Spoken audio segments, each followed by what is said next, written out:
As Carl Jung also said, I know I quote him a lot, but he said people will do anything to avoid facing their own soul. Yeah. And we do. I mean, you walk anywhere. In the moment of stillness, what do? Pull out our phones to not be still. I hadn't dealt there, so I went deep into stillness to find more peace.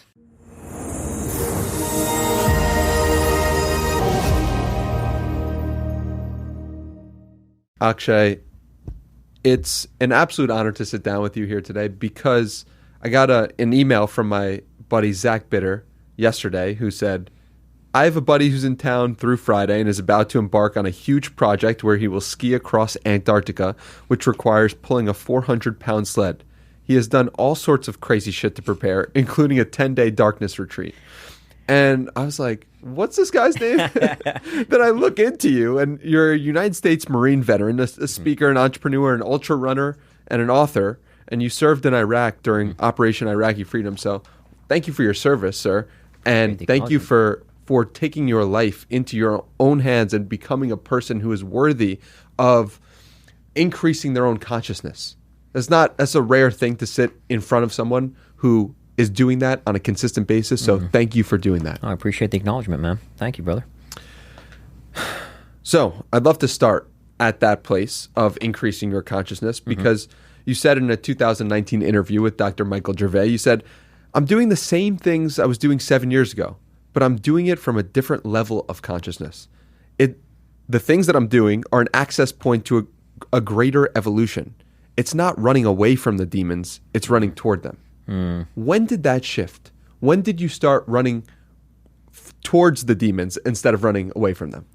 So when I came back from Iraq, I was struggling a lot. I was diagnosed with PTSD, heavy drinking, like a bottle of vodka a day. I would do this for days on end, throw up in the toilet, wake up, keep drinking, until one morning I was on the verge of suicide after 5 days of binge drinking, seconds away from slitting my wrists. And before I even got there, I was doing a lot of these explorations of the edge. Like soon after coming back from Iraq, or right when I came back, I went mountaineering in the Himalayas, climbed Kilimanjaro, started running ultras. I did a 1 month crossing of Greenland, dragging a 190-pound sled for 350 miles in temperatures as low as minus 40 degrees. So I was playing on these edges, but I didn't realize this at the time. I was doing all of this to seek out an intense environment where I didn't have to be still with my demons from the war. Everything I could to run back into. There's a strange peace you get in war, in intensity, when you have to confront life or death or be in this very, very intense space and you're battling yourself to just thrive and survive in an environment like that. And I was seeking out that intensity. I actually even went and got my master's in journalism so I could go back to war as a combat journalist. Everything I could to go back there. After I hit rock bottom, when I was on the verge of suicide, that was the moment where I realized something needed to change. Clearly, I mean, I was in a bad way. And I started delving deep into neuroscience, into psychology, into spirituality. And that's what then led me to being still and confronting my own demons from the war, facing them and engaging them in order to transform my relationship to them. Meaning, they don't always go away, especially some of the more intense things we experience in life. Like, for example, when I was in Iraq, my vehicle drove over an active bomb that didn't explode. Wow. My friend, when he was in Iraq, or one of my best friends, he drove over an active bomb. It did explode, and he was killed. When I came back, I struggled with that. I didn't get shot. I didn't lose any limbs. Why do I get to live? He didn't. Why do so many others suffer more than I do? And I struggled with survivor's guilt. I lost a couple of junior Marines to suicide. I didn't like being in crowds. I struggled with loud noises. The normal world was too much for me, right? So that's why I started seeking the escape from that. But when I started healing, I started to find value in my demons. So for example, the guilt that I felt. Everybody told me not to feel guilty. Therapists, friends, family. I get it. Rationally, I get it. You can't control what happens in war. Nobody can. Emotionally, it didn't make the guilt go away. And the realization that hit me was guilt was not a bad emotion as it's often framed. Guilt was just an expression of love for my brother in arms. And instead of demonizing as bad and trying to eliminate it, I reframed it. So for a long time, I put a picture of my friend that I lost in the war up on my wall. And it said, "This should have been you. Earn this life." My guilt became my ally. That's what drove me to writing my book, Fearvana, to helping others navigate their own demons, to transcend their fear, to transcend their struggle. And that moment was the transition where I now started playing on the edges, but no longer to run away from those demons because I had faced them. I had used them as fuel, and I started seeking out new edges as an access point to enlightenment, to a next new awakening, to growth, to evolution. What does that actually look like? You saying to yourself, I want to get closer to stillness. At first, when I first started doing the work, it was often just meditating, initially talking to a therapist, but therapists were great souls, really wanted to help, but I found that their methodologies were deeply flawed. So just confronting myself, being still with my soul, journaling. I had to deal with that stuff from the war and bring it to the surface. Carl Jung, in one of my most favorite quotes, he says, "Until you make the unconscious conscious, it will direct your life and you will call it fate." So initially it was that, but a few years after all of this happened, I went through a very challenging divorce. Without going too deep into it, my ex-wife got caught up in a cult essentially, and our marriage ended. I broke my sobriety after that happened again. And not her fault. I take responsibility, of course. But that time I realized that I had done a lot of physical challenges at this point, like, all the mountaineering, pushing my edges, running ultras, but something was still missing. So I wanted to go deeper into stillness, and that's what led me into the darkness retreat, where I spent 7 days in a completely dark room, and so dark you cannot see your hand in front of you, just sitting in a very, very small room alone to be still and to see what arises within. Because when you're confronting that level of stillness, you are opening doors within your own soul that have never been opened before. And that's what drew me to the darkness, because in the darkness, you're shutting off one of the primary ways we engage with reality, our visual sense. So even in the smallest way right now, I can look at that and say that's a white wall. But now my consciousness has somewhere external to go, right? That white wall. In darkness, you have nowhere external to go. So you're forced to go within. And I wanted to go deeper within to see what would reveal itself. So are those two different times in your life? At first when you saw a therapist, and then the darkness retreat? Yes. To clarify, so that was much earlier on, before I was still married at the time, and I started. I went through a lot of the healing work. I had sobered up before the marriage ended. The darkness retreat happened after my divorce. So at that point, I had done a lot of that inner work. Sitting still with the self, as I said, and also just researching and reframing how I view trauma, my own relationship to trauma. For example, right, like I was diagnosed with post-traumatic stress disorder. And as I started doing all this work, I realized that post-traumatic stress does not mean post-traumatic stress disorder. Those are two very different things. For example, I was hypervigilant of loud noises. I spent 7 months in an environment where loud noises meant death. Inevitably, I was hypervigilant. That's not a disorder. That's a normal human response to war. And when we add the word disorder, we now create that identity around ourselves. That is who I am. There's something wrong with me. Instead of actually accepting the isness of the response, we now demonize it as something bad because it means I have a disorder. And so what I started to do was reframe that relationship and acknowledge that, yes, I have post-traumatic stress, but that does not mean it's a disorder. I can choose to do something else with it. And when we reframe that paradigm, post-traumatic stress can lead to post-traumatic growth as well. To make that very concrete, there's an example that Buddha illustrates. Buddha said we're all stabbed by the 2 darts of suffering. The first dart is the one we don't control. So I come back from war, there's a loud noise, I'm hypervigilant, I jump, I'm jumpy. I didn't choose that response. That is beyond my control. The second dart is what we do with that. Oh, there's something wrong with me. This is a disorder. And we demonize it, right? Like I've taken a lot of people navigating fear. That's kind of my whole thing with Fearvana. And like I took a friend, it was actually my ex-wife, rock climbing, and she was super nervous on the climb. Eventually we got to the top, came back down, was driving away, and she said to me, what's wrong with me? I was so scared. You weren't scared at all. And she was beating herself up for feeling fear. The only reason I didn't feel fear was not because I was any braver. It's because I was a climber. I had more references to say this wall doesn't warrant fear. My brain said this was easy for me because I had done a lot more. It took no courage on my part to make that climb. It took courage on her part because you can't have courage without fear. The problem was not the fear, it was her beating herself up around that fear. And we all do this, right? I've worked with people who have anxiety and say, I should not feel this way. I should not feel stress. I should not feel anxiety. I should not feel fear because fear is a bad emotion, or I should not feel guilt. The truth is there are no bad emotions. There are no good emotions. There's only emotions. And it's up to us to decide what we do with them. How do we get better at recognizing that? The first step is to accept the first dart. That builds on the foundation of self-awareness. So it's often as simple as you could set an alarm on your phone every hour and pause and say, what am I feeling? I'm feeling fear. Neuroscience has actually shown, and I go way deeper this into Fearvana, so without going too deep into it right now, but neuroscience has shown that we can, when we label the emotion, it increases activity in the prefrontal cortex, the part of the brain related to focus and awareness, and decreases activity in the limbic brain. Essentially what that means in the emotional brain, it creates a space between the emotion and you as the feeler of that emotion, so you can respond to it instead of reacting to it. So when you start with awareness of what is, and then the acceptance of what is, it's okay to feel fear. It's okay to feel stress. It's okay to feel anxiety. These are not bad emotions. When you stop the demonization, you accept what is, got it, I'm feeling it. Like as an example, I was working with one lady and she was going through a PTSD from or post-traumatic stress to be more accurate, from the Boston bombing. And she felt very hypervigilant around loud noises. And so we were kind of navigating things with her, and I said, I want you to, next time you feel that loud noise, just pause and be with it. And she goes, but that's really hard. And I go, I know it's hard. And it's not her fault, but most of us are looking for the quickest, easiest path because it's hard to navigate and to sit with the discomfort. There are some emotions that are more challenging than others, but they're not bad. So you have to sit with it, be with it.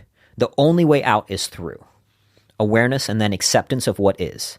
Acceptance of the isness is everything. When you stop demonizing and just accept what is, from that place you can now build off of it. You can choose to make guilt valuable. You can choose to make fear valuable. You can choose to make any emotion valuable. It's like living in that story of scrolling is bad is so unconscious often that, when you say to someone, well, what is scrolling giving you? What are the benefits, right? It's more knowledge. It's more information. It's like if I said you spent this amount of time reading and this amount of time scrolling, you would instantly think I did something wrong by scrolling this amount. Yeah. It's like, that's not how it works. Yeah. You're gaining information and knowledge. Maybe it's more dispersed. Maybe it's quick hitters. But regardless, it's the judgment of that holds us back so often. Exactly. What are you still judging yourself for? Great question.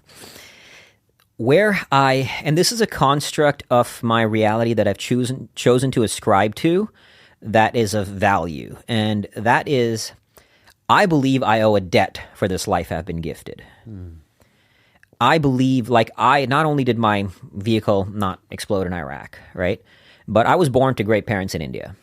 I didn't really know suffering till I joined the Marines and sought it out, right? Couldn't have asked for a better life. Good parents. I mean, granted, I was kind of a fuck up in high school, did a lot of drugs, lost 2 friends to addiction, but I didn't really know suffering. And then now I've worked with survivors of sex trafficking. I've worked with former child soldiers. I've been to leper colonies. I've seen the depths and hardships of poverty. I've been to war, volunteered in post-conflict zones. And when you see people who are born in hell on earth, just simply for being born where they are born, they are thrust into hell.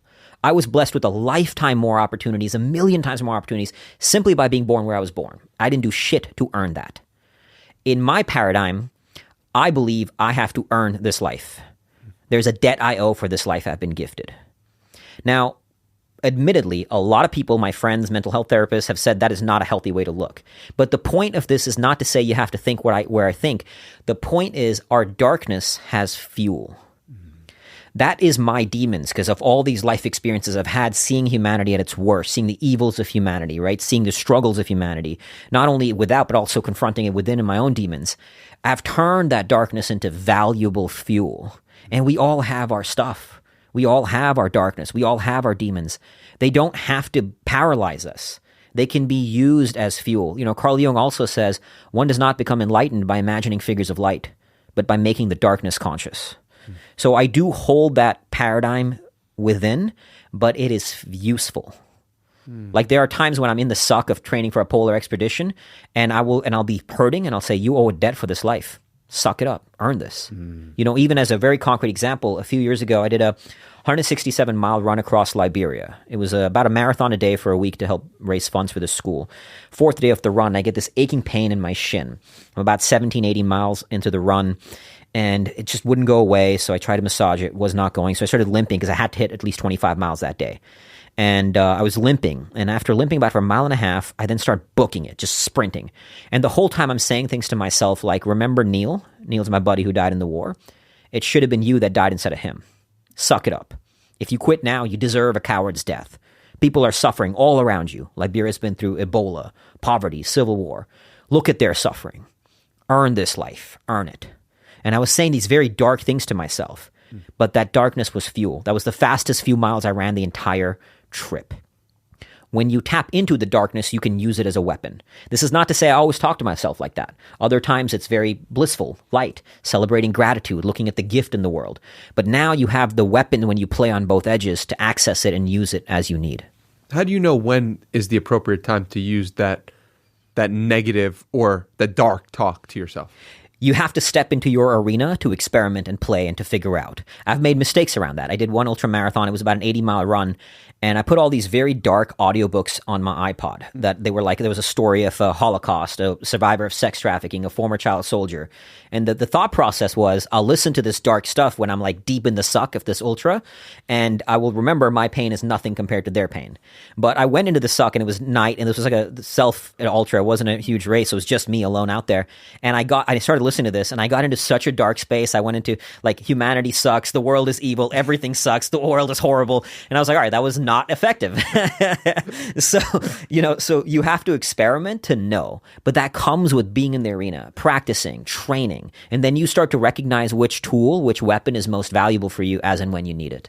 Yeah, and I think generally speaking, people are more in the dark than they are in the light in terms of how they're talking to themselves. Mm-hmm. Like just you versus you. Mm-hmm. And so what have you found to be the mantras or the ways to talk to yourself to get into the light space? Yeah, to that point, psychologically we have the negativity bias. So we're wired to think in the negative. And I myself was like that. I would run 10 miles and be pissed off I didn't run 13. Ran 13, be pissed off I didn't run 20. Always beating myself up until I realized I was just activating misery in my life. So I started just celebrating the wins more. How? As simple as nice job, you crushed it today. Yeah. Like last 2 weeks ago, it was my 39th birthday.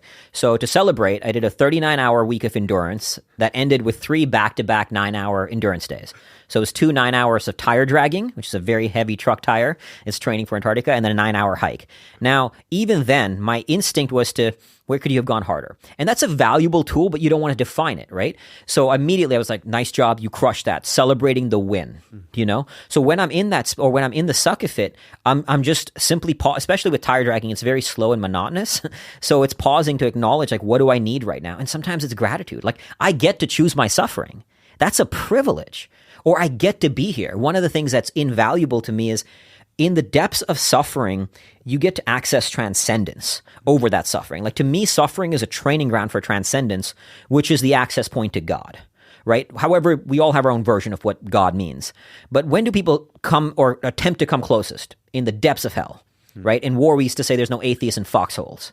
So when you're in pain, you transcend to, you have to transcend to move through that pain.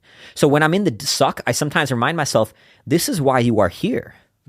Like, this is the gift. This is what place that I call the moment. If you didn't want to be here, why would you drag tires for 9 hours? Why would you do any of these things? So this is the moment you get to touch the hand of God. And these experiences I've been blessed to do, from 10 days in darkness. After the 7 days, I went back to 10 days in darkness and pushing these edges, ultras.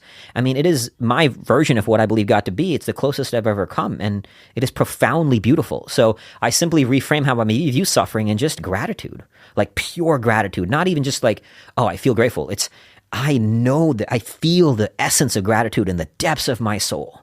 And that activates awe for this human experience. Why is endurance spiritual? Because of the endurance sports, what draws me more than any others is the time factor. When I go to the gym for 30 minutes and just go all out and I hit session, it's hard, I suffer, I'm sweating, whatever, maybe 30 minutes, 45, but you kind of know it's ending very quickly. When you go for a 9-hour, a 24-hour run, or 110 days in Antarctica as it's coming up, if you let your mind go to the future, you will break. You will break. I've done a 24-hour run before, right? And you can't be thinking about that. When I have my 110-day journey across Antarctica coming up, I can't be thinking about 110 days on day one, or I'm going to break before it even goes out there. So the element of that, of time, adding into the fact that you're kind of in the suck pretty relentlessly when you're doing an endurance. Yes, there's moments of bliss, but it forces you, or it makes you have to confront your mind to bring yourself back into the present. And that is a very spiritual experience, especially when I do it. That's why I love polar travel or going out in nature, because out there, nature becomes a mirror to the soul. When nature is hostile, it doesn't act out of malice. Unlike human beings, we do a lot of evil shit to each other. Nature is hostile in this places like Antarctica. Hurricane force winds, minus 40 degrees. I've lost 2 fingers to frostbite. It's unforgiving. But it's not acting out of malice, or it has no intention. It simply is. The isness of that acts like a mirror for you to see yourself. And that's of such a spiritual experience to activate that. You know, when you're out there too, you feel all of life's dualities coexisting as one. And what I mean by that is, in the human experience, there are a series of dualities that encompass life. There's masculine, feminine, life and death, light and dark, ego, humility, contentment, discontentment, stress, recovery, pain, pleasure, a series of them. When you're out in nature, you see these forces coexisting as one. And often in life, we demonize one side as bad. Stress is bad, the darkness is bad, but neither side is bad or good. They both have their place. You cannot really know the light unless you've been in the dark. In nature, you get to see. That's why endurance, especially in nature, is such a spiritual experience of seeing oneness of all that is. Like when I'm in Antarctica, you feel so humble. You are small compared to this massive playground around you that is unforgiving. You have no control over it. It will break you in a second. You never conquer the mountain or conquer Antarctica, right? And it will humble you in its raw power. But at the same time, in that humility, you will never feel as powerful as you do there simply by choosing to step into that playground and going to war with yourself in that playground.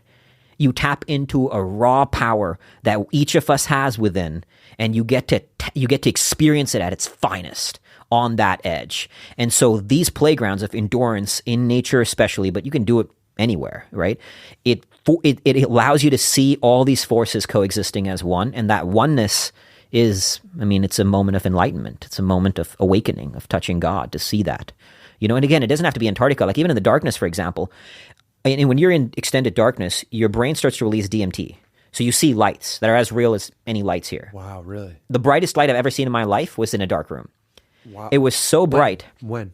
It was on the day 4 of the 7-day darkness retreat. Wow. But even both times I did the darkness, you're consistently seeing light.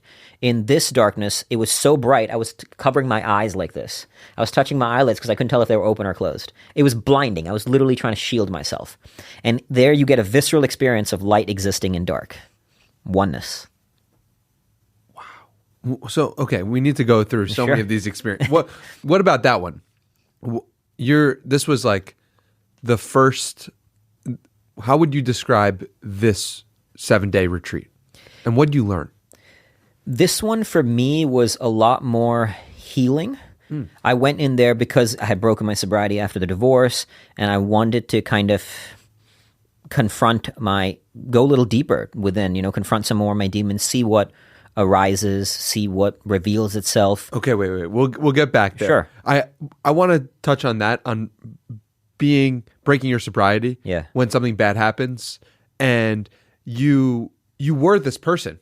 You wrote this book, and then now all of a sudden you relapse. You're back in the place. Mm-hmm. And that is almost more painful because you know you're capable of so much. What do you say to somebody who's in that position right now? At first, just sorry. Empathize with the demons of it, the struggle of it. It's hard not to judge yourself. I did. You're going to judge yourself. You're going to beat yourself up. You're going to think of yourself as a piece of shit. I did. Especially I had done all these amazing things at this point, and now I go back into the pit and go back hard into the pit. And it's, look, this may work for some people, but I was never one to count my days, because sometimes, for a lot of people, it works to count your sober days. So awesome if that works for you. For me, it made me feel even shittier when I broke. So after coming out of the throes of it, really trying to look at what was the value in that, what was the lesson in there. Now I'm obviously sober, and every fall there was some new thing. Had I not fallen, I might not have gone into the darkness retreat. Right? Again, I don't know where the road would have taken me, but it led me to seeking out. And that's the key thing, is after you start to climb back out from that pit, that abyss, you have to seek something. What is the thing that you're avoiding? Addiction is ultimately it's a symptom of some pain you're avoiding, some demon you're avoiding. And for me, looking back, I had done a lot of these hard things, but it was the greatest fear that I hadn't confronted. And I think it's one of the greatest fears in the human condition is stillness. I don't think if you ask somebody, what are you scared of, people would say stillness, but look at the world. We do everything we can to distract ourselves from ourselves. As Carl Jung also said, I know I quote him a lot, but he said people will do anything to avoid facing their own soul. Yeah. And we do, I mean, you walk anywhere. In the moment of stillness, what do? Pull out our phones to not be still. I hadn't dealt there, so I went deep into stillness to find more peace. I spoke to a college class yesterday, and they asked me for a challenge for what I should leave them with. And I said, spend 20 minutes alone with no stimulus. I love it. And the people were like, I can't do that. Are you kidding? That's crazy. And I was like, wow, like what I take for granted is an extreme for a lot of people. Okay. It is. You're right. Back to yourself. You say, all right, I have a problem with stillness. I need to get to that place. I need to figure that out.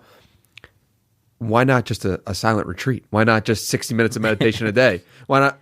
There's so many things you can get to a still place, sure. but you just crazy. You crazy man. You just went straight to the extreme. At this point, I was already somebody seeking out the edges. So I went, because actually I didn't know a darkness retreat existed. So I was going to go into a silent retreat, like the Vipassana thing. And while I was researching, I stumbled into this concept, and that immediately I was hooked. Because of what I was saying earlier, you shut off the visual sense. So inevitably you're going to go deeper, So that was the draw. Because, I was talking about the dualities. You want to find true enlightenment is play on all edges. Yeah. And I don't even mean like that, the just the edge of pain and suffering like I do. Like as an example, a few years ago, this was a while ago, I went for a run and I saw a sign that said 5K fun run. And I had visceral disgust at the idea of a fun run. Like not even a conscious response. It was like subconsciously like, you don't run for fun. You have to suffer every run, And it was comical, but that wasn't healthy. No. And I realized that I was bringing in suffering in every area of my life. So I started playing on the edge of fun. Like doing lighter things. I would go to retreats and I would be more uncomfortable doing a dance than I could go do 100 burpees in the corner. I'd be happier. So I would do things like being light, being playful, being dancing, going for runs where I'm not counting my miles just to have fun. And when you play on the edge of now fun, you not only gain new insights that you hadn't gotten before, because if you stay doing what you've always done, you're going to keep getting more of what you've always gotten. Now you're going to a new edge. Suddenly you're opening new doors. Suddenly you start to even figure out what you don't know, right? Because every one of us, we don't know what we don't know. So now you start to open there. And not only does that give you new tools to feel more alive in the human experience, you grow more through that, but you also get more tools to play on your playground. Like if you look at the duality of, let's call it suffering and play, semantics aside, I'm always somebody clearly who leans on the edge of suffering. That's why I do what I do. But because I've gone onto the edge of play, I have now new tools to access in my struggle. Yeah. Well, I feel I'm on the edge of play. So I was like, let me run a marathon. So let me suffer. Love it. You need to figure out yourself. Exactly. And you need to figure out where are you leaning exactly to round yourself out as a human being, because that is what we're here for. And any place you don't want to go is a place you're not free. And if you see fun run and you're like, oh, you're not free. Exactly. And that's an interesting thing. So like, how did you get to a point of suffering being your safe place? After the Marines was where it all got birthed, because in the Marine Corps training was hard. I learned the beauty of struggle.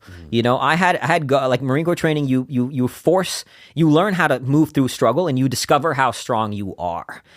Through that. Because again, I had lived a pretty damn good life. Didn't really know suffering. Any struggle my parents went. They weren't extremely wealthy at the time, middle class. Now they're doing very well. But at the time when we were younger, middle class. But any struggles they might have went through, I didn't know it. So the Marines taught me the beauty of suffering. And so I went deeper into that. After Marines, I got into every outdoor sport you can think of. I was scared of heights, so I went skydiving, mountain climbing, rock climbing. I was scared of tight spaces, so I went caving. I went cave diving. Was there a first one that once you looked at it, you saw, wow, if I'm scared of something, I have to lean into it? It was the Marines that birthed that. Gotcha. And then I lived in Austin. So Austin was a beautiful rock climbing playground. I was terrified of heights, went rock climbing. And eventually I was doing rock climbing without rope, like free solo style. Nothing like Alex Honnold level, but high enough that you could hurt yourself if you fell, So just playing on those. And the key thing is none of these, like now when people hear the things I do, they're like, how are you so fearless? I'm not fearless. Even now, Antarctica terrifies me. It terrifies me. I was more scared going on a date with my now fiance than I am doing all the crazy shit I do. I kid you not, like anxiety in my stomach going on this date. Why? There was a fear around dating and with women, I would call myself like a suave kind of person, especially growing up in high school. And so even with that, like I never bothered to question, got to a point, like now I'm pretty good at dealing with fear. It's kind of my whole thing. So when it's there, I don't bother to question it. I just be with it and move through it. So I was even now we're engaged. She knows this. So I told her, that even actually on that date, it was our second date. I told her later on in the date that I was terrified driving up to you. Wow. And that alleviated the fear, so I didn't bother to question it. Now, like sometimes there's value in going deeper and understand it, but a lot of the times, who cares? The best way to use fear is to tap into it and engage it to use it to prepare better. Like one of my many mantras is fear propels you to prepare. So when you engage it, though, like even writing a book on fear, writing Fearvana was terrifying. What are people going to think about me? What if it's stupid? What if I get that dreaded 1-star review on Amazon? What if people hate it? So because I was scared, I started studying from authors like Jack Canfield, Tim Ferriss, prolific authors who've done very, very well. How do I write a better book? Now, because I was scared of writing a terrible book, I must have trashed 100,000 words worth of work, but I wrote a book that now I'm proud of, that is worthy of being endorsed by the Dalai Lama and people like Jack Canfield, Seth Godin, because my fear helped me write a better book. I engaged it and literally write out, what's the worst case scenario? Whatever your fear, what am I scared of? What's the worst case scenario? How can I then prepare for it? Antarctica, I'm terrified. Worst case scenario is death. Got it. Here's how I can prepare for it, right? So you can use fear as a valuable tool to prepare better. Yeah. And it's interesting, though. Did you do that exercise when you're on the way to see your wife or your fiance for the first time, like the first date? Not at that point. This was like just 4 months. We're now engaged, but we've only been dating 4.5 months. Oh, wow. So at this point, I did not because it was just like, it's there, cool. But when writing the book, I did. Gotcha. When writing the book, I did. If you considered it to be a bigger project, then you would do that exercise. Because a lot of times, these fears that happen, it's like, just do it. Just like get over it. Like you feel it, good. That's a sign that it is there for your greater freedom. Exactly. And it's like, you should look forward to those fears. You should look forward to someone triggering you or someone getting you upset in some like if you get to that point, it's like the whole life becomes a way for you to expand and grow. Exactly. And doing this exercise doesn't necessarily mean the fear will go away, to be very clear. It just gives you better tools. Like with Antarctica, I'm very much doing that. I'm preparing for every worst case scenario. It's actually a tool called negative visualization, which is not often talked about, but astronauts do this. They look at everything that could go wrong. That's a valuable place to go because that's how you prepare for it. Antarctica has serious consequences in that environment. So I'm preparing for that. How'd you get that in your head to do that? Learning through, reading a lot of books when I was in my healing journey, recognizing, because the fundamental ethos of Fearvana and why I even wrote it was to combat the demonization of these emotions as bad. Everybody, even a lot in the personal development world, will demonize fear as bad or anxiety as bad. And I was like, this is not helpful. This is not helpful to view emotions as bad because they're not bad. They just are. And we don't have to be defined by them. Even while writing the book, right? After writing the book, I was unknown author. Nobody knew me. And I was like, this is a very spiritual concept. Who would be a great spiritual reader to kind of leader to validate this? Yeah. Dalai Lama. Why not? So I had a thought, why can't I reach out to him? And then immediately I was like, there's no way. Who am I? We all go through that thought, right? And then but the thing is, we don't have to listen to that thought. Yeah. We're not our thoughts. We're not our feelings. We're not our experiences. We are the thinker of our thoughts, the feeler of our feelings, and the experiencer of our experiences. When we transcend what is, coming back to accepting what is, to then transcend what is, now I was like, all right, maybe he won't. What's the worst case that could happen? So I reached out. I found an email for one monk there, connected me to 3 other monks, shared what I'm doing, shared the story of Fearvana. 5-6 months it took to build a relationship. And throughout this 5-6 months, I kept thinking, there's no way they're going to do it. Who am I? My book, what if they hate my book? All these thoughts, right? But I was able to notice the thought, but not be defined by the thought. Got it. Let me follow up with an email anyway. And thankfully, after 5-6 months, I didn't even ask for a forward. I just asked for a one-liner, but I was truly honored and humbled that the Dalai Lama wrote the forward for the book. So it was a result of being with the thought, but not being defined by the thought. Yeah. But I often ask myself, like, why do you need those thoughts in the first place? Why do you need the thought of, oh, what is he going to say? Or the thought of like, she's going to reject, like there's a world that I'm living in where I don't think those thoughts. And how do you get to that place? At first, when on the pursuit of mental mastery, it's going to show up more when you start the journey, whatever you are on your journey. And there's not going to be sort of a magical X on the ground like, now I've arrived. But now I'm at a point where doubt shows up significantly less. It still shows up a little bit, especially with something as daunting as Antarctica. Yeah. But I've gotten damn good at not listening to it as real. But the more you do those things, the key thing to build confidence is not only doing hard shit and transcending it, It's actually how you talk to yourself after, which is another very important component. As I said, right, I used to do 20-mile runs and be pissed off I didn't run 25 or whatever it may be. You're not then you're not stacking the wins because you're not actually acknowledging the win was there. And as you pointed out, a lot of us do this. We're constantly beating ourselves up for this, that, and the other thing. But we're all stacking wins every single day in small ways, right? So I then started reframing, okay, do the hard thing, and then how do I talk to myself? Another shift that happened to me, like you mentioned earlier on, right? Like I used to do things with a very different level of consciousness, and I would just jump from one hard thing to the next hard thing to the next hard thing. Now, one of my many mantras is stretch and reflect. So after I do a hard thing, I come back and reflect. What was the value in that? How will I celebrate the win in that? What did I get from that? Is that a place I want to keep going? What's the learnings? How will I take this with me to the next learning? So stretch and then reflect. And that pause allows you to consolidate the memory, consolidate the events in service of your awakening to keep moving forward on the next path. How have you grown in the last year? The biggest growth in the last year has been, everything has been oriented towards Antarctica and training for that and the continuous spiritual mastery of that path. Two of the tools to make it very concrete, like I've gone deep into studying method acting. Wow. Are you familiar? Yeah, I am, but that surprises me, honestly. But it makes sense when you say it. So method acting is, as you're somewhat familiar, is how actors will embody a character to the point that even when the cameras are not filming, they're living and breathing that character. So you can be Ernest Shackleton? You can be whoever you want to be, exactly. So this to me it is by far, and I've studied personal growth for decades, the most valuable tool for personal growth that I've ever encountered, and nobody talks about it, only actors. Like Daniel Day-Lewis, he's the greatest method actor of all time. I don't know if you've seen any of his, like he did Last of the Mohicans, he was Gangs in New York, Build a Butcher.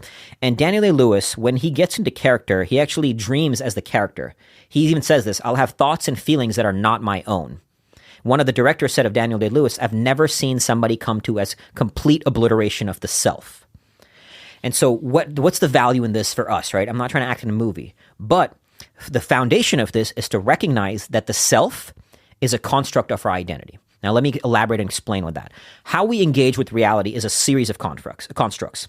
In the most basic way, when I see that and I see a white wall, how do I know that's a white wall?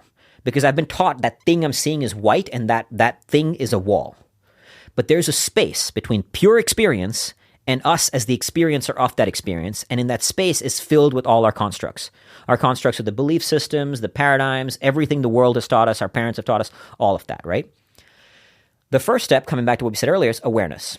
You start, and what I used to do, now I don't do it as much because I've now gotten a lot better, but when I was fully going down this path, every time I would drive, I would constantly be repeating the mantra, I am awakened to the truth that all of my reality is an illusion. I'm awakened to the truth that all of my reality is an illusion. And I would repeat this, and I would see a red car and be like, that's a red car, that's a construct of how I view that red car, right? And I'd be doing this throughout. First, just getting aware that my reality is a construct. Now, when I see that, I can see even my sense of identity is a construct. I believe certain things about myself. Those aren't inherently real. We ascribe them as real, but when we engage with reality, we're not engaging with reality as it is. We're engaging with reality through our lens.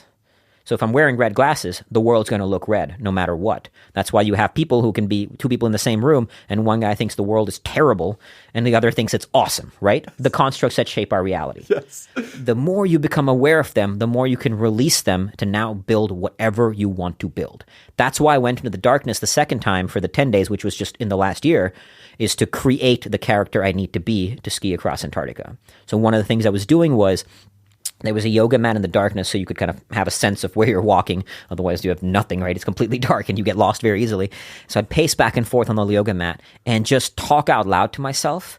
It was madness. Like if a camera was looking at me, I'd look like a fucking psycho, and I'd be yelling, talking out loud, sometimes growling. And I would speak things that I had never said before. It was almost like I was birthing this new character. The first step, like an actor, what is the character? So for me, it's all oriented around skiing across Antarctica. What are the virtues I need? What are the traits I need? What are the characteristics I need? Who do I need to be to complete this journey? Got it. Here's a sense of who I need to be, right? Here's the quote-unquote script for me, like coming back into the parlance of actors. Okay, now, and great actors will do this. They'll actually get a script and they'll create a whole history of the character.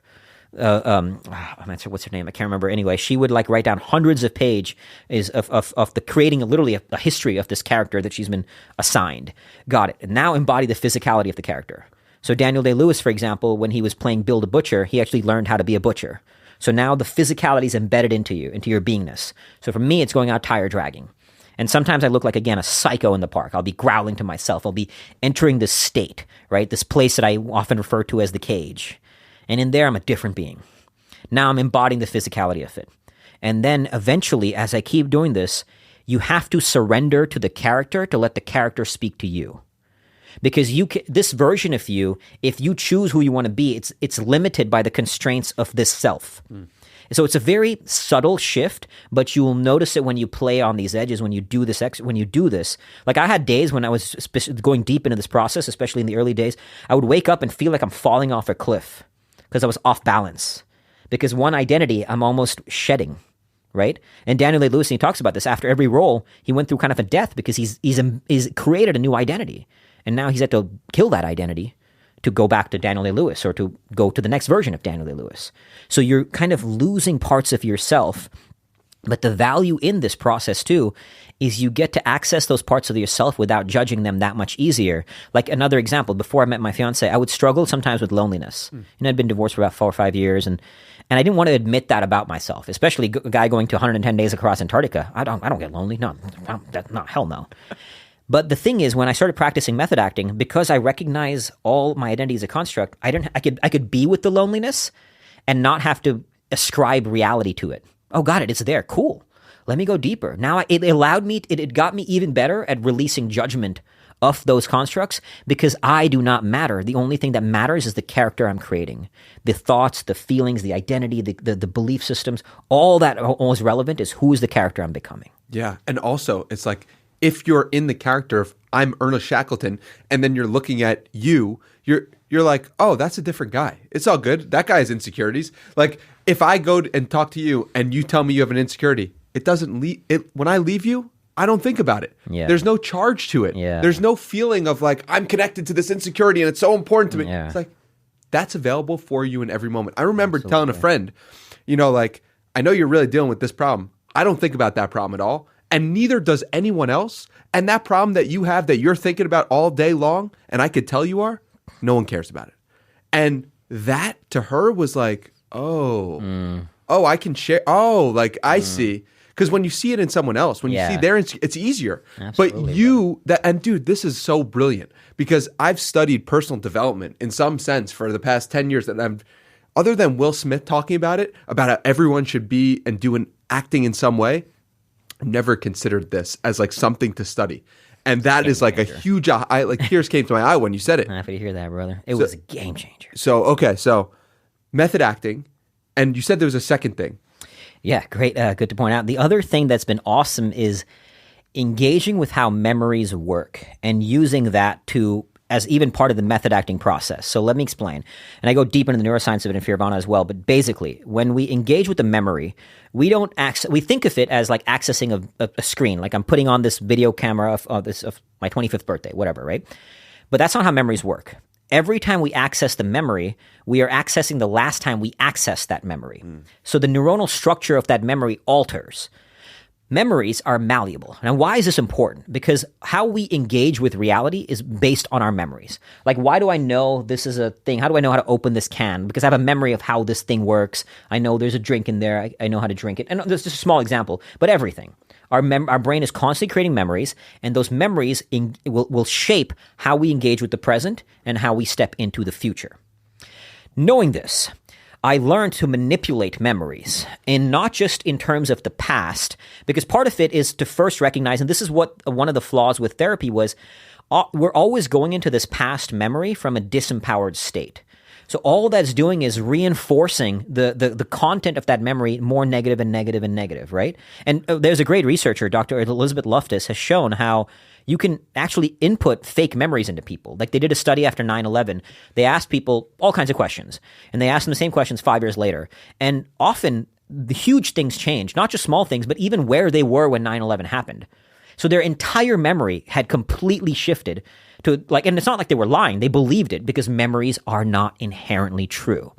Now, when you recognize this, it can lead to a kind of nihilism if you're not careful, and it kind of like, if nothing's true, who cares? But the point of this, if you actually see it, is to recognize that if the past is not inherently true, I'm just going to create whatever version that will serve me.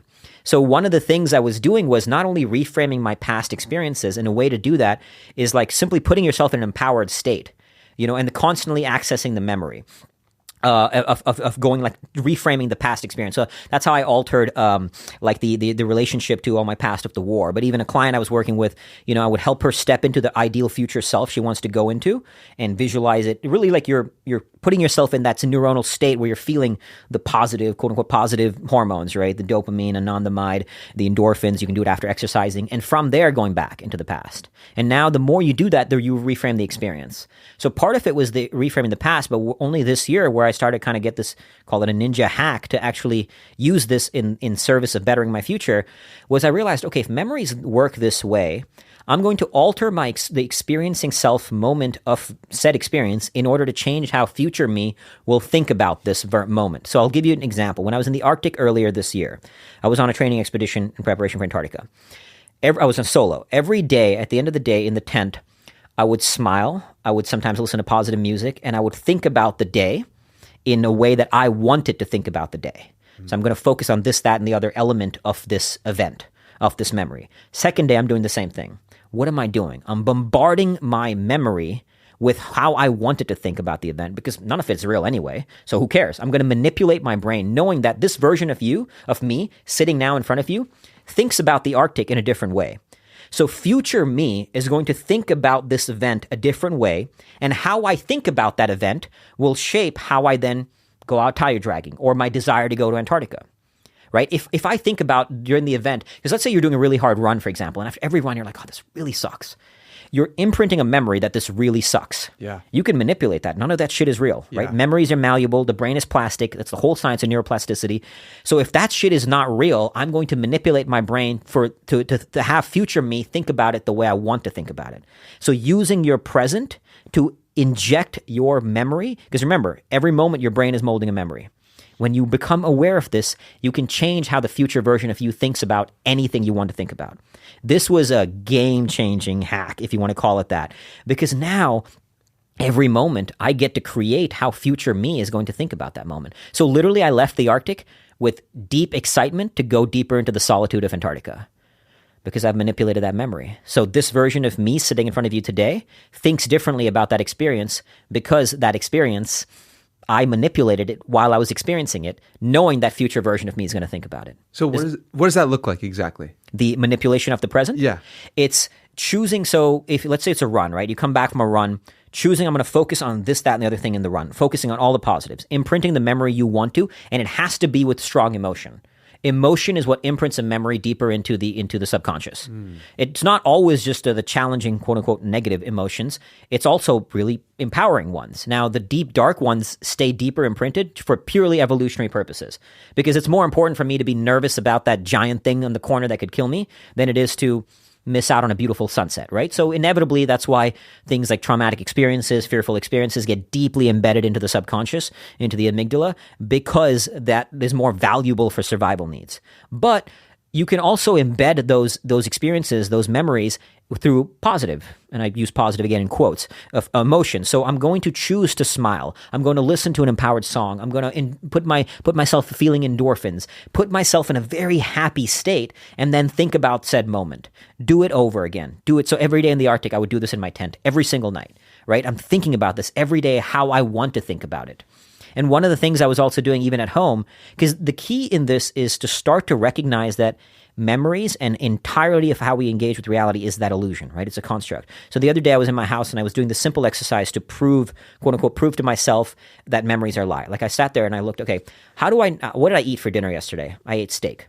How do you know? And I was having this very schizophrenic dialogue with myself. How do you know you ate steak? Well, I remember it. Okay, but you also know, based on neuroscience, that memories are not real. So you remember it, but that doesn't mean you ate. No, I can see the steak wrapper there. How do you know that was yesterday? How do you know where that came from? Because you know memories are a lie. And enough of this psychotic dialogue with myself to just, all I have to do is to just show that I don't really know. If I have 1% doubt that I don't really know, I've now validated that all my memories are a lie. Because I could say that I do, but science, life experience, everything has validated that I don't really do, and I don't really know what I ate. Got it. If I don't really know, there's now doubt infected into the memory. Perfect. That's not a bad thing because now I know that it's not real, so I'm going to choose to believe whatever the hell I want to believe. But how do you then think about other people's memories corroborating with that story? So other people might have seen you eat steak. So if 20 other people say you ate steak and you have doubt in your, like, how does that work? Awesome question. So this is where, coming back to the concept we talked about, dualities. The ability of true mastery of mind is the ability to hold two conflicting thoughts in your mind at the same time and be able to coexist with that. So as an example, when I was in boot camp, in Marine Corps boot camp, there was this instance where this kid was getting punished for something he didn't do. And he was like in tears, in horrific pain. The drill instructor was making him do this exercise, like kind of on his elbows in a plank position. And he was in horrific pain. And somebody had whistled, and the drill instructor was like, who was the one who whistled? And whoever it was wasn't coming up. And there was a thought in my mind that even though I didn't do the whistle or whatever, I should step up and take the pain from that kid because that would be the right thing to do. He was suffering, and as a leader, that was the right thing to do. And I had that thought, but I was too scared and I didn't do it. That has lived with me. I feel guilty for that. So when I was in the darkness, what I did was, in the 10 days of darkness, I was like, okay, I have this memory of this experience. So I actually replicated the position. I did the same position. So I was almost able to, quote unquote, Photoshop, because now I have a visceral experience of me in this position. So I could Photoshop myself into that position of like taking the thing from and I can literally in my brain picture myself walking up and taking it because I have viscerally experienced myself doing that. Now, I'm not going to tell you because I know I didn't do it, so I'm not going to lie about it, obviously. But the point is, I now can validate an identity of myself that I need to validate in order to do X, Y, Z. So this is the point of holding two conflicting thoughts at the same time, and this comes with practice. It comes with practice. Otherwise, it can feel like, wait, I know this is not true. But that's where, coming back to the point I was just saying earlier, nothing is inherently true in my memory, so who cares? If it's all an illusion, I can ascribe whatever the hell I want to this illusion. Hence the mantra, how I engage with, I'm awakened to the truth that all of my reality is an illusion. And the illusion I want to ascribe to, like even that deep, the deepest existential question, who am I?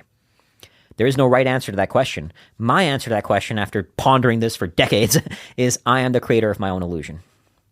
I am the creator of my own illusion. My reality is an illusion. I'm going to create whatever the hell illusion I want that serves me. And then use that to make my life better, to make the life of people around I hope to serve better. And that is the illusion I choose to ascribe to. That's powerful. Thank you, brother. I'm going to be training. I'm training currently for my first marathon. Awesome. As I mentioned. Zach, yeah.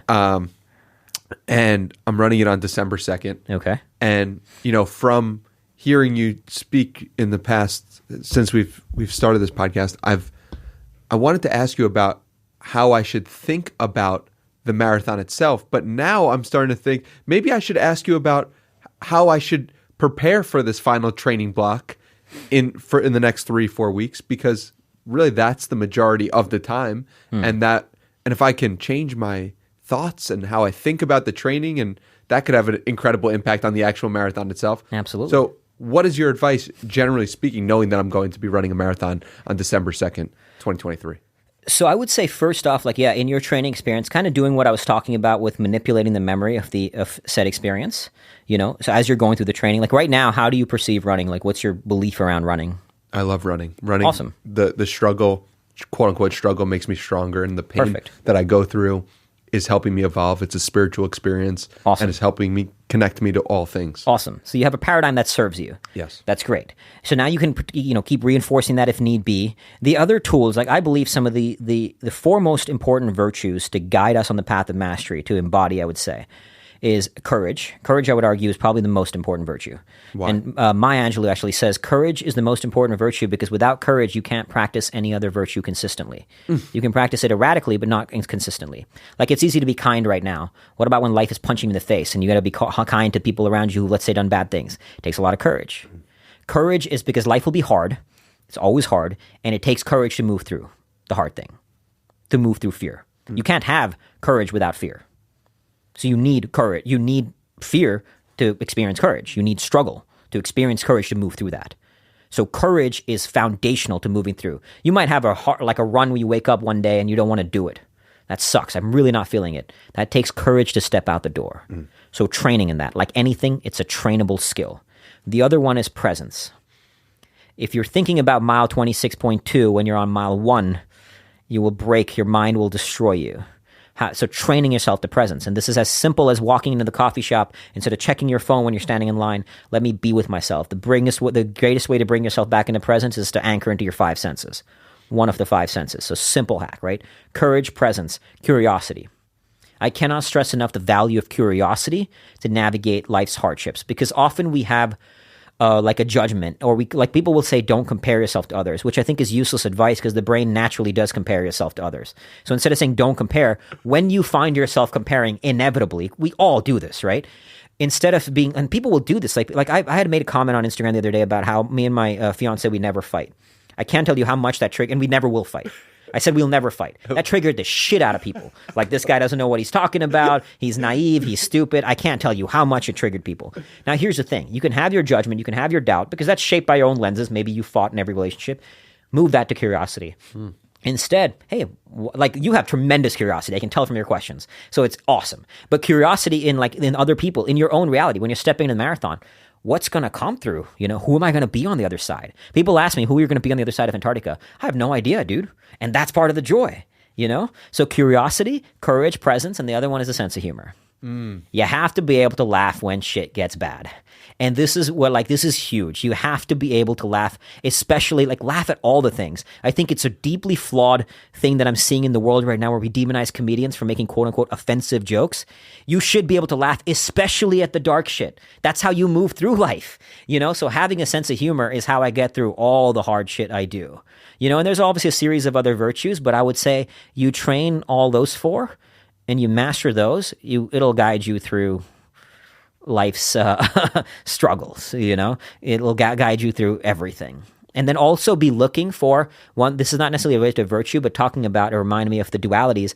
At any point in life, I'm looking for one duality causing me friction, and I go play on the other edge of it. So, I mentioned suffering and play, or fun, right? I was struggling with that. I'm also, for a while, I was navigating the duality of control and surrender. I'm a giant control freak. A lot of us are, right? When my world is in my hands, I control my fate. Got it. Let me play on the edge of surrender. And the way I did that, I had a little notebook. Every time something kind of mystical happened, we all have this experience whoa, so weird how that happened. Like, as an example, I did an 8-hour tire dragging session all night, one night in Scottsdale. I didn't want to go. I was like, this sucks. I just don't want to go. But I went out there. I was just kind of really miserable. An hour in, I see a woman with a dog that's half Arctic wolf. Oh my God. In freaking Scottsdale, Arizona. First time seen it, never seen it since. Arctic wolf, I consider my spirit animal. And it was like, holy shit. And this woman was so curious. We had a deep conversation for a little bit, and I saw this magnificent Arctic wolf looking dog, and I wrote it down, because that to me was training my muscle to believe in surrender, to believe in the mysticism of the universe. The darkness was an experience of surrender, right? So that was another duality I was working on. I actually went back to the duality of kind of play and pleasure, because pleasure and suffering, because I tend to lean more suffering. So sometimes you'll find yourself going back to one, but I'm always looking at a duality. Like, another duality that I was playing with, and I encourage people to play with, is ego and humility. Ego is demonized as bad, the enemy. It's not the enemy. To do what I want to do, I have to believe I'm the hardest, toughest motherfucker alive. But I also have to have the humility to be a relentless learner. So I was at a point where I was constantly kind of beating myself up, constantly thinking I'm unworthy. Valuable tool at times. So now I was stepping into more ego. Let me own that shit. Let me own how badass I am.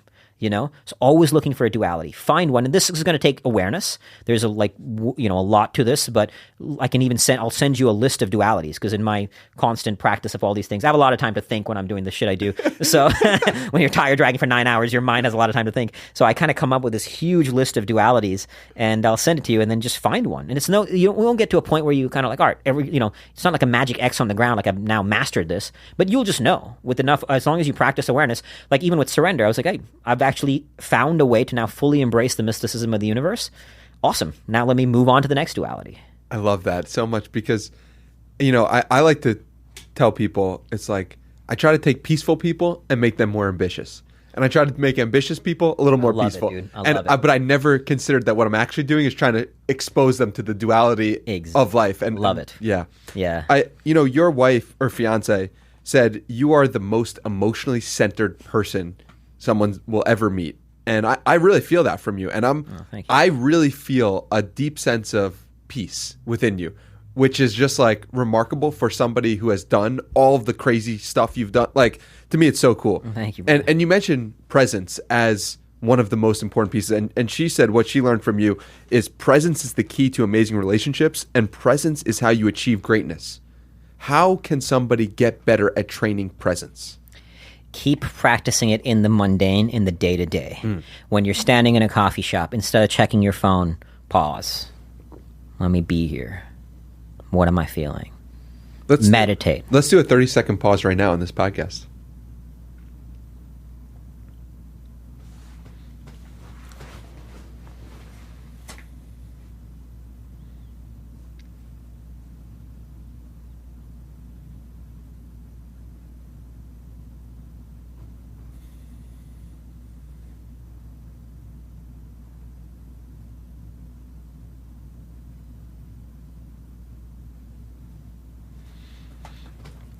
It's something that really centers you, right? It does. Practice meditating, And the thing with meditating, it's not about why people stop is they think that my mind's not still, so I'm failing at it. Doing it wrong. The goal is not to have stillness of mind the whole time. The goal is to keep bringing it back to stillness. So a simple mantra I use when I meditate is bring it back. Super simple, nothing fancy. My mind will wander, bring it back. Got it. Now I'm still again. My mind will wander, bring it back. Now I'm still again. The more you do it, the better you get at it. Like now I can do meditations and my mind will be still for a while. Before the thought arises, then I bring it back. And I'm able to sit in that stillness. But that comes with practice. And you have to train yourself to do that. Your mind is going to wander, especially like doing things like marathon. You might be like mile 5 in the suck or something, now thinking about the end. That's the perfect time. And it's very hard to do. You'll have to do it repeatedly. Like when I was in the darkness, the 10 days, it was, we're filming a documentary around the Antarctic crossing. So the documentary crew was the ones going to come get me out of the darkness. And I had no sense of time, right? You have no sense of time in the dark. So I actually misread the time. In my mind, I thought they should be coming kind of any minute. Turns out it wasn't for at least 12 hours. I don't know exactly, but I like totally misjudged that. So the whole time, and the crazy thing is there was a hurricane about to hit in Mexico where I did this. So there would be constant like a tree hitting the door. The only time in the 10 days was right towards the end. And I kept thinking the tree hitting the door is the knock. And it wasn't. And that kept bringing me out of presence. And I kept saying, okay, I noticed myself waiting for that door to open now. Got it. Let me bring it back. And a great way to bring presence is also gratitude. There's beauty, like especially in that darkness. I've chosen to be here. And there was like great insights on the last 12 hours in that darkness, So sitting with that, all right, God, I'm going to feel so grateful because after this moment is over. I'm never getting this moment back, never getting it back. Got it. Let me feel truly grateful for it. Let me bring it back. What's the value here? Sitting with that. Now you bring yourself into the present. And then later on the mind wanders again. And now you do it again, But the more you do it, the better you get at it. The better you train yourself to be with the isness of this moment. What did volunteering at a California state prison teach you? It taught me the heartbreaking truth of reality of how little we have control over our fate. There were guys in that prison, like they did a beautiful exercise in there. I went there with my friend Jordan Harbinger, who kind of set this up, and it was a tremendously, profoundly beautiful experience. They did this exercise called they had a line, and the men who were incarcerated were on one side, and all of us volunteers were on the other. And they'd ask all these questions like, how many of you have you seen somebody being shot before you were 10 years old? And almost universally, the men who were incarcerated would come up there. Have you lost one parent or both parents, universally on that side? And they asked all these questions about factors that we could not individually control. If I was born where they were born, I would almost certainly be exactly where they are. And that was heartbreaking to see. These men, they were quote-unquote gangbangers, right? Like we define them by these things. When a young kid grew up in that horrifically violent neighborhood, they did one action that they're now defined for the rest of their life. And here they were in prison, maximum security prison. Like one guy told me just yesterday, but the day before we came, somebody got shanked in the yard, like kind of like the movies. And they're trying to get out of that world. We all know the value of surrounding yourself in a positive environment. Now imagine trying to do that when everything around you is horrifically violent and negative. If you leave that gang, you're now ousted, right? And it was heartbreaking to see that, and also beautiful to see how strong these people were. Like you channeled some of those people. They've been through more shit than most of us can fathom. Like one guy had been in solitary for like 20 years. Separate from the whole conversation about the prison system, I won't even delve into that. But like that power of his mind, you channel that shit, You channel how much, because the greater the darkness, the greater the light, right? And even like, so you see that. You see how much the people had suffered. And if that channeled, they would be warriors, man. They would be warriors, and that was very heartbreaking to see. But it was inspiring to see how strong these people were.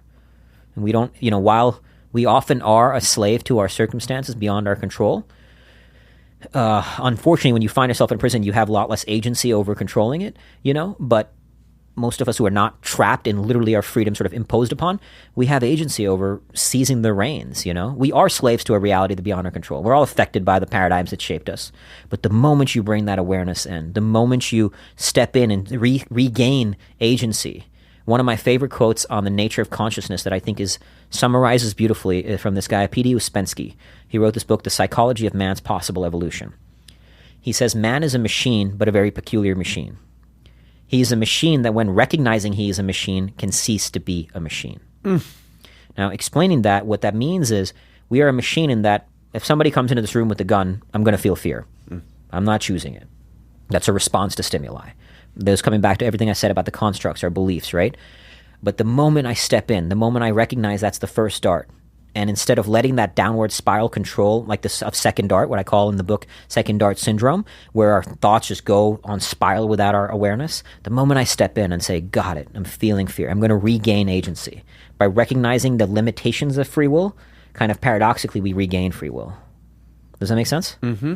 That's and again, coming back to the prison, like that was, they had much less agency because they were now placed in a position through one action that doesn't define who they were, but they were still in control of their attitude in response to that. And that was awe-inspiring. How do you then take that situation in your day-to-day life to help yourself in any way? It gives you a lot more perspective.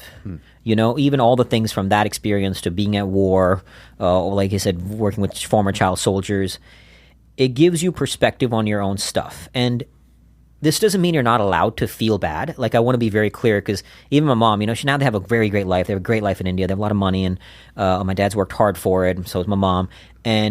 But now, so she'll be like, my life is so good, I have no right to feel bad. Yeah. And that's not the point of this. Exactly. People do that. People do that. And that's not the point of this. It's okay to feel bad, no matter how good your life is. And it's the resistance of that actually makes it worse. Yeah. The point of getting that perspective is not to demonize or not to resist the feeling bad. It's actually to help you transcend it. Like, got it, I am feeling bad now. Life is great, but I'm still allowed to have a bad day. We're human beings. Don't resist or deny that. That's coming back to everything we started with, the acceptance of the isness. The acceptance of isness is so foundational. Even like when I was skiing in the Arctic earlier this year, I got hammered with 2 days of polar storms, and the snow was very soft after that because it was just being a lot of snow and storms. And as I was dragging this heavy sled up through soft snow up in this undulating terrain, I kept saying, thank you, God, for these perfect conditions. Because everything is perfect in its isness, for it cannot be anything other than what it already is. I'm going to say that again. Please. This is huge. Everything is perfect in its isness, for it cannot be anything other than what it already is. So even when I'm on expedition, I trick my brain. I'll say things like, instead of saying, I hope there's no storm tomorrow, I hope it's cold, I hope it's warmer, I'll say, I hope the weather will be what it is tomorrow. Yes. 100% of the time, I get what I want. 100% of the time, right? So acceptance of isness, not just in the external stimuli, but even in the internal reality. Because we don't control most of our internal reality, the thoughts, the feelings, but you have to become awareness of it and then accept it. Then you can transcend it. So perspective is just a tool to transcend. And on this point, if your reality is dictated by what the weather is outside, that's a great place to start. It's a sunny day, great. It's a rainy day, great. It's a snowy day. Like, you can do this right now if you catch yourself in some way saying, this day is this way because of things that I can't control. Just relax into the isness, because 32 billion years got us to this moment. I'm pretty sure it's accurate. I'm pretty sure it's the way it is supposed to be. It's perfect. Exactly. And this podcast is the way it is supposed to be too, and I'm so grateful for it. You're an absolute legend. Oh, thank you, brother. Like, I really mean that from the bottom of my heart. Like, the peace, the ambition, the willingness to strive for all you can be, your attitude. You've got a yes and attitude. This is something that I've been thinking about, is like, the best people are yes and. Yes and people are like, yes, what you said is accurate, and also this.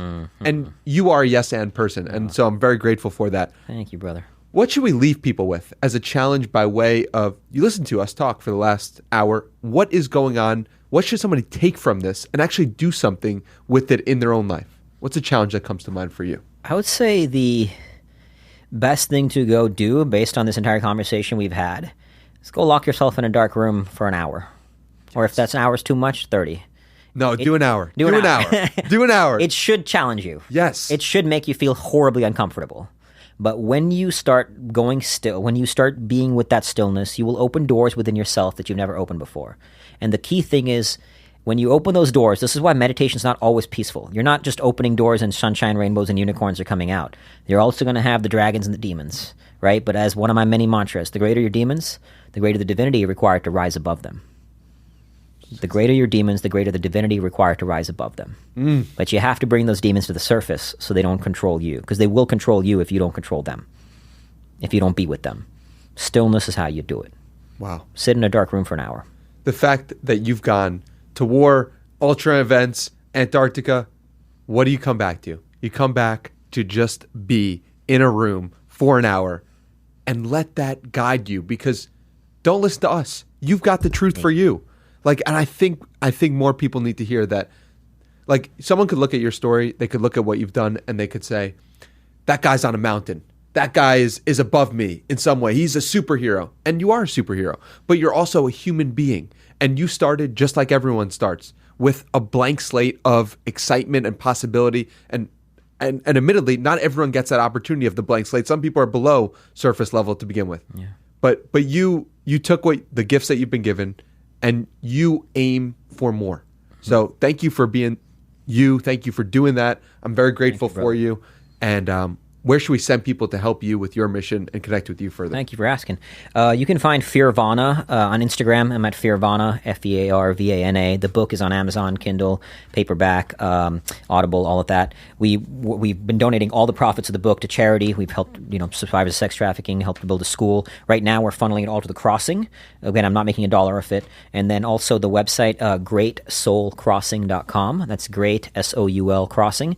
We have a crowdfunding campaign for the Antarctic crossing, and on there for different donation tiers. Like one of the donation tiers, I have a deep dive on all the method acting. I have 6 hours of training on the method acting that I've done, deep dives training, and every piece of mindset tool I've developed over decades of playing on these edges is that you get access to for donating XYZ on the, I have a different tool of 25 weapons to navigate the pain cave, both emotional, physical, different tools. So as donations, one is like, thank you. I'm truly grateful for it. It makes a difference. The crossing costs $750K. So I need all the support I can get. We've raised $200K so far, but have a ways to go. And then just as my way of thank you, there's access to different stuff, including Fearvana Fuel, which I gave you in the book, and signed books, things like that for a donation. So you can find that on Great Soul Crossing.